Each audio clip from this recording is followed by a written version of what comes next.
বিচারক আছে, সবগুলো তাগুত, আমি সেগুলো বর্জন করছি। ইল্লাল্লাহ বলে শুধু আল্লাহর আইনকে গ্রহণ করছি। ঠিক। লা ইলাহা মানে বর্জন, ইল্লাল্লাহ মানে গ্রহণ। এটা হলো দুটা। আল্লাহ বলছেন ফালাইয়াকুর বিত্তাগুত, যে ব্যক্তি লা ইলাহা বলে সব তাগুতকে বর্জন করলো, ইল্লাল্লাহ বলে শুধু আল্লাহকে গ্রহণ করলো, ফাকাদ ইসতামসাকা বিল উরওয়াতিল উসকা, সে মজবুত হাতল ধরলো। ইসতামসাকা দুই হাত ধরলো। কয় হাত ধরছে? দুই হাত। দুই হাত ধরে কি ছুটতে দেবে? আল্লাহ বলেন লান ফিসামা লাহা, দুই হাতে শক্ত করে যারা ধরেছে, তাগুতকে যারা বর্জন করে এক আল্লাহকে মেনে নিয়েছে, লান ফিসামা লাহা, তারা দুই হাতে আল্লাহর রজ্জুকে ধারণ করেছে। দুনিয়ার কোন শক্তি তাদেরকে আল্লাহ থেকে বিচ্ছিন্ন করতে পারবে না। ঠিক। পরিষ্কার হয়ে গেল। আমাদের দেশে অনেকেই বলে পরিবেশের কারণে ঈমান হারা হয়ে যাচ্ছে। আমি বলি যেই ঈমান পরিবেশের কারণে অর্জন হয়, সেই ঈমান পরিবেশের কারণে ধ্বংস হয়। ঠিক। বুঝেন নাই? আমাদের সমাজের বেশিরভাগ লোক ঈমান এনেছে পরিবেশের কারণে। মা বাপ মুসলমান, আত্মীয় স্বজন মুসলমান, পাড়া প্রতিবেশী মুসলমান, দেশটা মুসলমান, আমিও মুসলমান। এখানে ত্যাগ কোরবানি বুঝে শুনে ইসলাম কবুল করার কোনো বিষয় ছিল না। লা ইলাহা বলতে কি বুঝায়, কোন ইলাহদেরকে বর্জন করলো, ইল্লাল্লাহ বলে কাকে গ্রহণ করলো, এটা বুঝে নাই। না বোঝার কারণে মসজিদে গিয়ে হুকুম মানে আল্লাহ, সালাত আদায় করে কোরআন দিয়ে, আর সংসদে গিয়ে আল্লাহর আইন বাতিল করে তারপরে মানুষের আইন দিয়ে বিচার করে। আদালতে গিয়ে আল্লাহর আইন বাতিল করে মানুষের আইন দিয়ে বিচার করে। ঠিক। এরা দুইজন আল্লাহ বানিয়েছে। কয়জন আল্লাহ? দুইজন আল্লাহ। মসজিদের আল্লাহ, আসমানের আল্লাহ, আর আদালতের আল্লাহ, সংসদের আল্লাহ। আদালতে বিচার ফয়সালা করে কার আইন দিয়ে? তাগুতের আইন দিয়ে।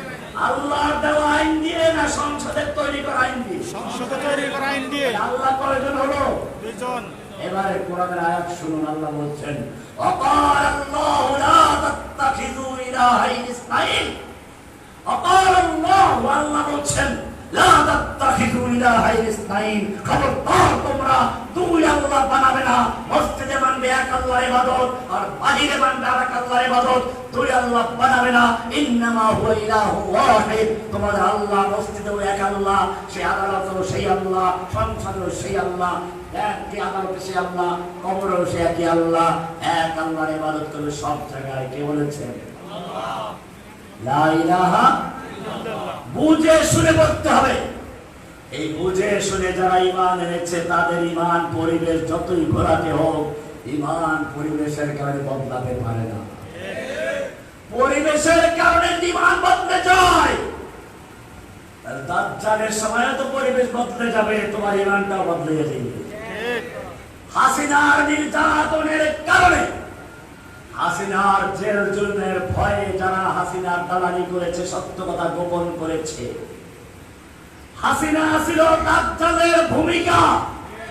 দাজ্জালের পথ পরিষ্কার করার জন্য নকল দাজ্জাল, লেডি দাজ্জাল। এই লেডি দাজ্জালের ভয়ে এবং লোভে যারা ইসলামকে ছাড় দিয়েছে, সত্য কথা গোপন করেছে, যখন লেডি দাজ্জালের আসল নেতা দাজ্জাল আসবে, ইহুদি দাজ্জাল আসবে, তখনও তারা সত্য কথা গোপন করে পরিবর্তন করে দাজ্জালের তলে তলে, দাজ্জালের তালে তালে কথা বলবে, দাজ্জালের সুরে সুরে কথা বলবে, সত্যকে বিসর্জন দিবে।